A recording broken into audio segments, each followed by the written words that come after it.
Shannon Sharpe. Shannon Sharpe Publicly dared attorney Tony Busby to release the sex tape featuring Shannon and the woman who has accused him of rape. This is a shakedown. Welcome to the age where your most intimate moments are just one click away from becoming everyone else's entertainment. Uncle Shannon Sharpe is a perfect case study and example as to why there's an epidemic amongst black, famous, successful, rich men, and that they're always suffering. Their fate is always suffering at the hands of a mid-white woman. Average at best, to be honest with you. Shannon Sharpe, NFL legend and sports analyst, finds himself in a lawsuit over an alleged essay. Explicit images, voice messages, unwanted advances. The headlines just write themselves. Well, I don't want to be choked. Yes, you do. I don't think you have a choice in the matter. Jeff Bezos, one of the richest men on the planet, gets his private text messages and intimate photos leaked during his divorce. And suddenly, the Amazon CEO is trending from something other than his business empire. Federal investigators are reviewing an alleged extortion scandal involving the world's richest man. Amazon founder Jeff Bezos, a graduate of Miami Palmetto Senior High, says the owner of the National Enquirer tried to blackmail him. AMI, the publisher of National Enquirer, is on the defense after being publicly accused of threatening to run lewd photos of the world's richest man, Amazon CEO Jeff Bezos, and TV host Lauren Sanchez, a woman he was having an affair with. Every day, another celebrity, another leak, another scandal gets released. You see, in the digital age, your private life isn't private anymore. It's content waiting to happen. We used to fear hackers. Now it's your ex with Photoshop and an AI generator. Or it could just be a screenshot from that video you thought was safe. The internet has turned intimacy into ammunition. But behind the scandals, behind the clickbait headlines and the Twitter trends is a psychological game that we all need to understand. So what's the real psychology behind sextortion? Why does someone with everything to lose risk it all just to leave a paper trail of their intimacy? And more importantly, could this ever happen to you? So what exactly is sextortion? It's not just a scandal or a headline. It's a specific form of exploitation where someone threatens to distribute your private and sensitive material if you don't provide them with images, sexual favors, money, or other demands. The FBI defines it as a serious crime, but in everyday terms, it's psychological warfare using your intimacy as the battlefield. You've seen it, maybe you've experienced it, maybe you're worried about it. Maybe it's the random DM from an influencer who seems way too interested in you until they ask for pics, and suddenly the conversation changes. The crypto bro who thought he was flirting with a hot girl on Discord, only to receive screenshots of their conversation with a demand for Bitcoin. The teenager who sends one picture to someone they trust and then gets trapped in an escalating cycle of demands and threats. The numbers are staggering. In 2022 alone, the FBI received over 7,000 reports of sextortion, with the estimated financial losses exceeding over $8 million. And those were just the cases that people were willing to report. What makes sextortion different from other forms of online harassment is pretty much the psychological leverage it has. It's not just about the pictures, or the videos, or the conversations. It's about power. It's about shame as a weapon. It's about exploiting the gap between our public selves and our private desires. Power is as power does. And in a world where your reputation can be destroyed with a single post, that's a weapon more powerful than most of us even realize. So let's move on beyond the abstract and look into real cases that reveal the psychological blueprint of sextortion. Shannon Sharpe, also known as Uncle Shay Shay, NFL Hall of Famer who built his brand on being bold, sharp-witted, and unfiltered. He's a sports analyst who thrived on confidence and charisma. He's loved by many, but in 2025, that image was put under fire when a 21-year-old OnlyFans model filed a $50 million lawsuit against him in Nevada. According to the lawsuit, the anonymous woman says it began as a consensual relationship when she was 20 years old. She also accuses Sharpe of a violent assault. in October of last year and again in January of this year. The complaint seeks more than $50 million in damages. Sharpe fired back, posting alleged texts from the woman in the lawsuit on social media. One of them reads, "I want you to put a dog collar around my neck and choke me with it while you're effing me." Another, "I know you miss this big juicy ass, $25,000 for each cheek." And here's another alleged text, "You better crave it, cuz you're gonna be stuck with it for life after you put a big black baby in me." The rest are way too spicy. I don't know what's left. What makes this case fascinating is the timing of everything. At the time, Shannon was negotiating an alleged $100 million deal for his podcast brands, including The Nightcap and Club Shay Shay. But what's also interesting to me psychologically is the cognitive dissonance between Shannon Sharpe's public persona as a dominant alpha male and the alleged private behaviors that suggested a deeper vulnerability, and maybe even entitlement. He's essentially become a freaked out old head, often acting crazy on camera. You broke up with your girlfriend. You waiting? Hey, we break up, I'm putting meat on somebody that night. Damn. You ain't gonna heal, nigga? I'm healed. You know who Scott Bree is, Ocho?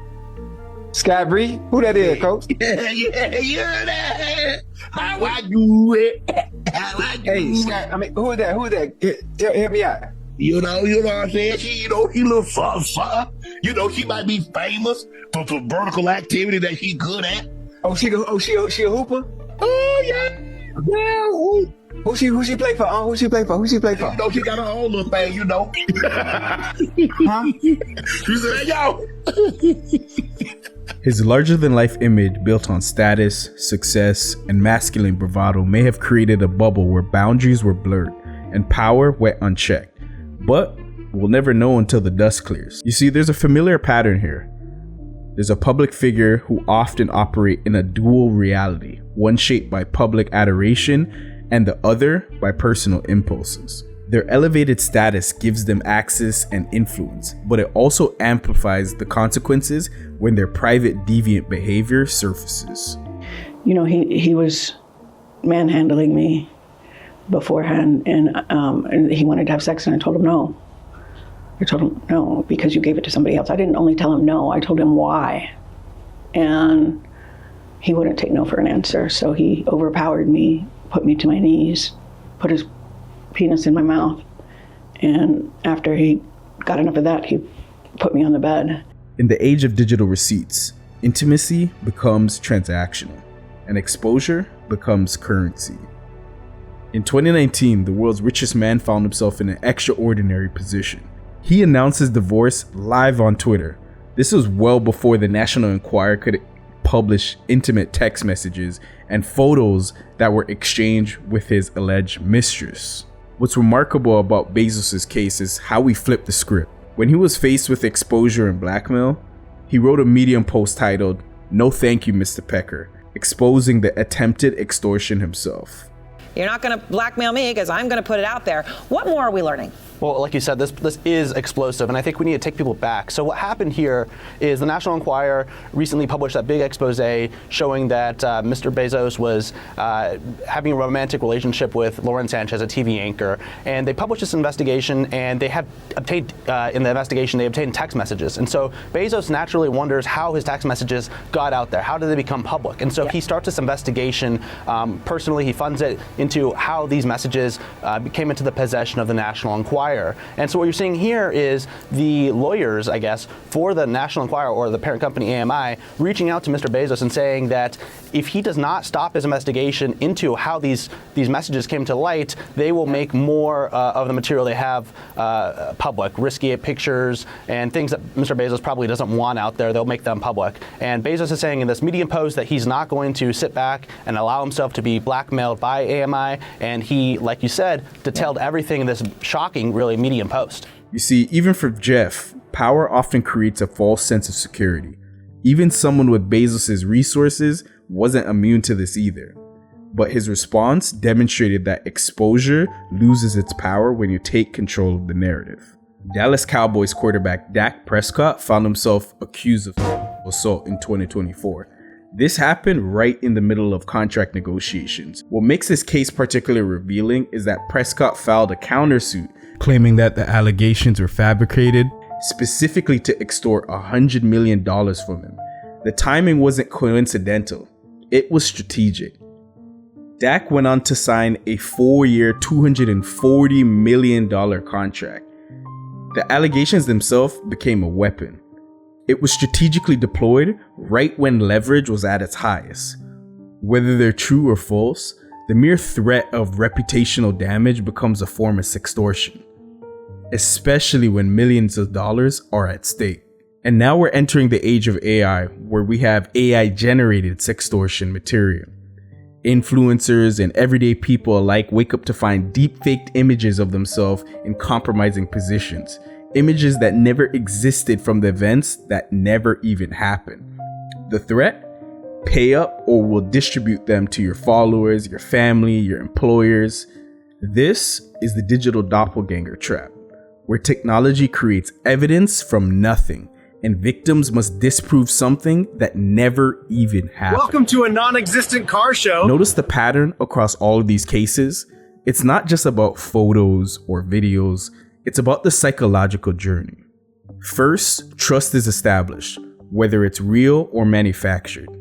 Second, intimacy or vulnerability is captured or created. Number 3, coercion follows, leveraging shame and fear of exposure. Number 4, the victim faces an impossible choice: comply or be exposed. And here's what makes this truly insidious. These aren't just personal failures or bad luck. These are systems exploiting fundamental human psychology. The same social networks that encourage us to share our lives often become the perfect delivery system for shame and coercion. But to understand why these tactics work so effectively, we need to take a deeper look at the psychological architecture that makes sextortion such a powerful weapon. So why does sextortion work? Why is it such an effective form of manipulation?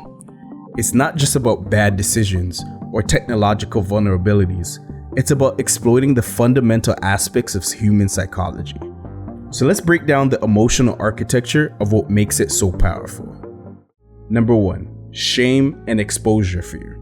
Psychologist Brené Brown defines it as the intensely painful feeling that we're flawed and therefore unworthy of acceptance and belonging. What makes shame so powerful is that it's internal. Unlike guilt, which says, I did something bad, shame says, I am bad. And when someone threatens to expose your intimate moments, they're not just threatening embarrassment, they're threatening your identity at its core. Research shows that the fear of social rejection activates the same neural pathways as physical pain. So our brains quite literally process social exclusion as a threat. This is why victims often comply with escalating demands rather than seeking help. The fear of exposure often feels worse than the exploitation itself. Number 2, we have male vulnerability. For men especially, male socialization teaches that vulnerability is weakness, yet intimacy requires vulnerability. This creates a perfect storm. Men are simultaneously conditioned to pursue sexual validation while being terrified of appearing vulnerable if that pursuit goes wrong. When Shannon Sharpe or Bill Belichick find themselves in compromising situations, they're essentially caught in this trap. Their masculine identity is tied to the sexual pursuit, but their public persona can't afford the vulnerability of exposure. Number 3, digital permanence. What makes modern sextortion particularly effective is the permanence of digital content. In pre-internet days, a compromising photo might have been seen by a few people. Today, it can be instantly distributed to millions of people, permanently archived, impossible to fully delete, and your name is now attached to its search results forever. Psychologically, this creates what researchers call anticipatory anxiety. The fear of future negative outcomes becomes as debilitating as the outcome itself. Number 4, online power dynamics. Our digital world has created new power structures that sextortion exploits. You have influencer economies that blur the boundaries between public and private life. Parasocial relationships where people feel intimately connected to you even if they never met you. You have dating apps that have now been normalized, which cause rapid intimacy with strangers. And then you have the gamification of attention and validation. The system is designed to encourage sharing while punishing overexposure, a contradiction that creates the perfect conditions for exploitation. 5. We have the double standard. Perhaps the most insidious aspect of sextortion is how we respond to it socially. Well, you know, it's just gossip. When intimate content is leaked, who do we blame? Rarely do we ever blame the person who violated the trust and shared it. We usually shame the exposed, but we never question the system that makes exposure a weapon. This creates the perfect environment for extortion. The threat works precisely because we, as a society, ensure that there are real consequences for the victim, not the perpetrator. Unless it's a man, of course. And so, when you combine these elements, primal shame responses, gendered vulnerability traps, digital permanence, new power dynamics, and societal double standards, you get a psychological perfect storm that makes extortion one of the most effective forms of manipulation in the digital age. Hypocrisy is crisp tonight. And understanding this system isn't just academic, it's protective. Because when you see the architecture of the trap, you're less likely to fall into it. But if you're thinking, I'm above this and this doesn't apply to me, well, that's exactly what makes you vulnerable. Let's get personal for a minute. Ever sent something you regretted?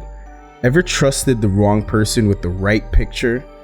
Ever felt that sinking feeling when you hit send and immediately wish that you could take it all back? If you're thinking, that could never be me, consider this. According to the data from statistics, in 2023, 76.9% of US adults were involved in sending sexual texts. That's not just reckless teenagers, that's professionals, parents, maybe it could even be someone sitting next to you right now. The truth is, vulnerability isn't stupidity, it's humanity. We are wired for connection. We're designed to seek intimacy. And in a digital age where so much of our interactions happens through screens, it's natural that our intimacy has gone digital too. The mistake is in somehow believing we're immune to the risk. You see, sextortion doesn't discriminate.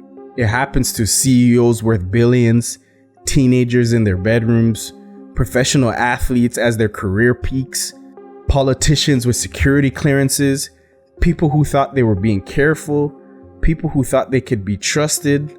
The psychological reality is that we all have our blind spots when it comes to our own vulnerability. We overestimate our ability to judge character. We underestimate others' capacity for manipulation. We even think we can control digital content once it leaves our device. These aren't character flaws. They're human tendencies. And what makes sextortion so effective is that it exploits these normal human desires. We desire to be desired. We desire to be validated. We desire to be intimate. We desire to be trusted. We desire to trust others. So it's not about just being stupid. It's about being human. And acknowledging our shared humanity, our shared vulnerability, is not weakness, but it's strength. And acknowledging our shared humanity, our vulnerability, we find not weakness, but we find strength.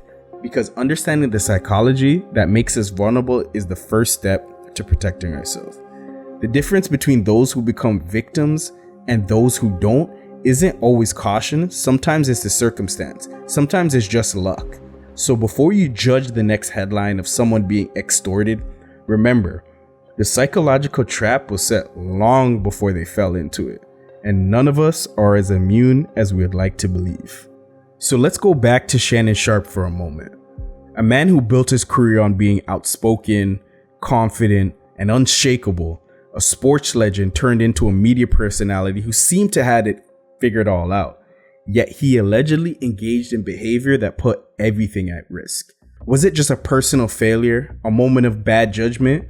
Maybe he was even just too freaked out. Or was this the inevitable result of a system that simultaneously encourages intimate connection while weaponizing that same intimacy? You see, Sharpe should have known better, especially considering his age. He's been in the public eye for decades. He understands the scrutiny that comes with fame. And yes, there's some personal responsibility there. But there's also a broader question as to why these patterns repeat themselves across so many different lives. Why do powerful men keep making the same mistakes? Why do ordinary people keep falling into the same traps? And perhaps most importantly, where's the accountability for those making false accusations? For those who use intimacy as a weapon? For a system that profits from both the creation and destruction of public figures? Every false claim diminishes the credibility of real victims. So every scandal treated as entertainment normalizes the weaponization of intimacy. So the next time you see a headline about someone being extorted, look beyond the scandal, see the system, recognize the psychology at work, and remember, understanding is the first step toward change.